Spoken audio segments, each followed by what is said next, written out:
Hello and welcome to the Guide to Team Fortress 2 Scripting. This guide is going to introduce you to Team Fortress 2 Scripting so you can get started out making your own scripts. So, since this is an introduction to Team Fortress 2 Scripting, let's talk about it.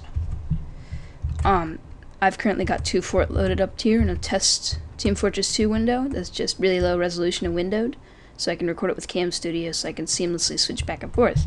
I do have fraps, however, I just choose not to use that when it's not about the gameplay. So, let's talk about it. Team Fortress 2 Scripting allows you to automate things in Team Fortress 2 that you wouldn't be able to do normally. It just makes it easier. Like, for instance, on Spy, you can make it to where you'll disguise after you attack someone. You'll use your last disguise key. Because normally you would do that anyway, but that just makes it so you don't have to actually press the key. And then you have, like, for Soldier, like a rocket jump script where you just point wherever you want and you press the rocket jump script and it rocket jumps for you. You can do perfect rocket jump without the script, it just makes it easier. So that's what Team Fortress 2 Scripting is for. Now, you can do cheaty things with Team Fortress 2 Script, and that's the next thing I'm going to go on about. What you don't want to do in Team Fortress 2 Scripting is do something that you would not be able to do in the normal game.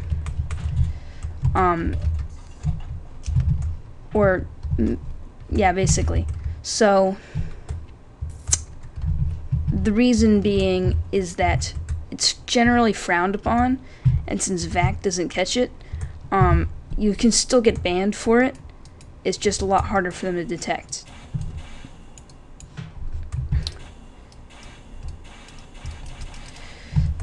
But anyway. Let's go over examples of Team Fortress 2 Scripting. So currently I have 2 classes scripted just for like quick demonstrations. I've got my Pyro and my Demo Man scripted. So my Pyro scripts allow me to do the following. I have the loadout of a degreaser, a shotgun, and an axe extinguisher, which is my favorite loadout. I do have my axe extinguisher reskinned to the reverse shooter, which you can search TF2 reverse shooter on YouTube and find it easily enough, so I'm not going to provide any links. That'd be too easy. What I've done is I made it so that my last weapons key will always switch back and forth between slot 1 and 2. So that is your shotgun and axe extinguisher in my case. So even if I switch to my axe extinguisher, I can still use Q to switch back and forth between my axe extinguisher and shotgun. Now you might be, well, that's inconvenient. What if I want to use my quick switch to my axe extinguisher and extinguish someone? Well, that's why I have most mouses, or mice, I should say, I don't know if the computer terminology is different, have 2 buttons on the side. The front one, the one closer to the screen, is mouse 5, and the one closer to you is mouse 4. And so what I did is I bound mouse 5 to pull out your axe extinguisher and fire, and keep firing it until you release it, and it'll switch back to your weapon. So you can like, let's say you're flanking somebody, and you see like a line of team, extinguish, and then just run through the line and kill everybody. And axe extinguish everybody. So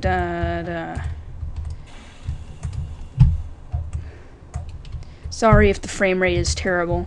It's because I am using a different codec, because the normal codec I would normally use, I found out, does not agree with YouTube too well. So let's get the basics of your scripting started and get some programs and stuff so you can start scripting. And I'm going to pause it real quick. We can get started.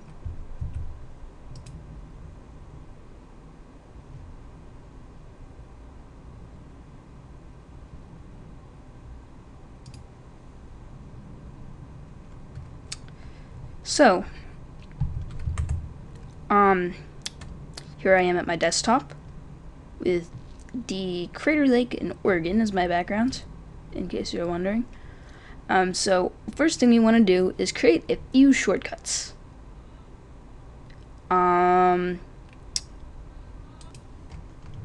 Sorry, I had to pause there. My mother was calling me to do chores that I had already done.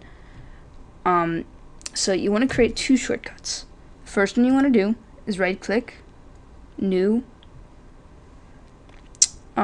shortcut.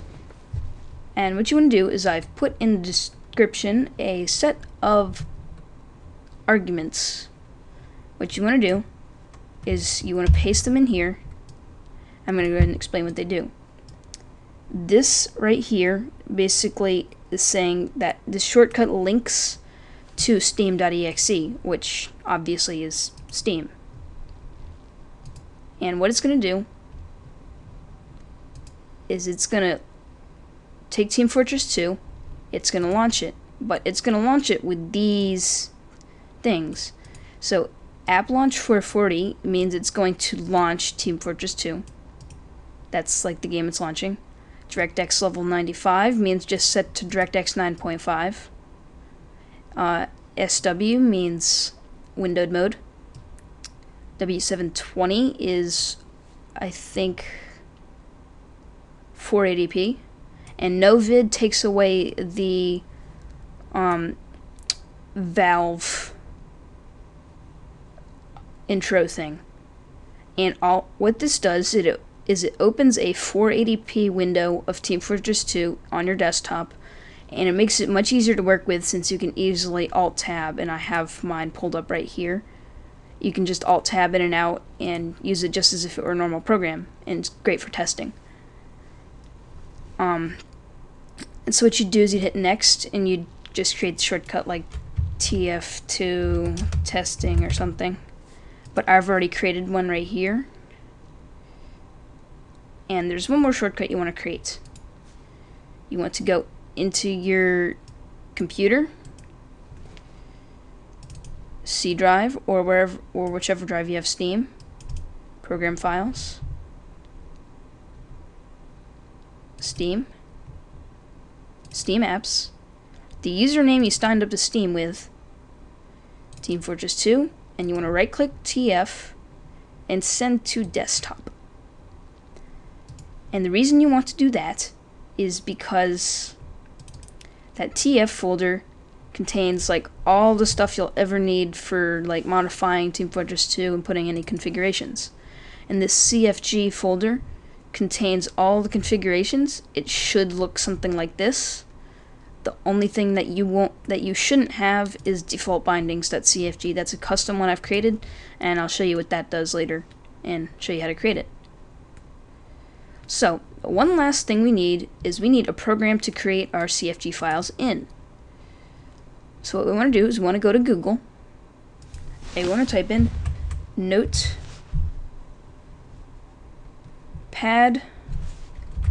like the Windows program, ++, sort of like C++.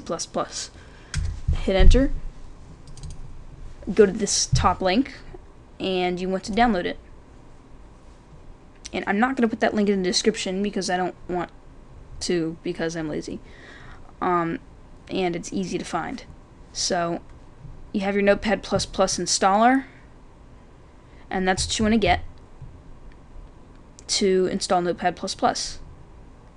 And you just want to install that, and if you don't know how to use an installer, you should not be watching this tutorial. So, that's like your idiot test.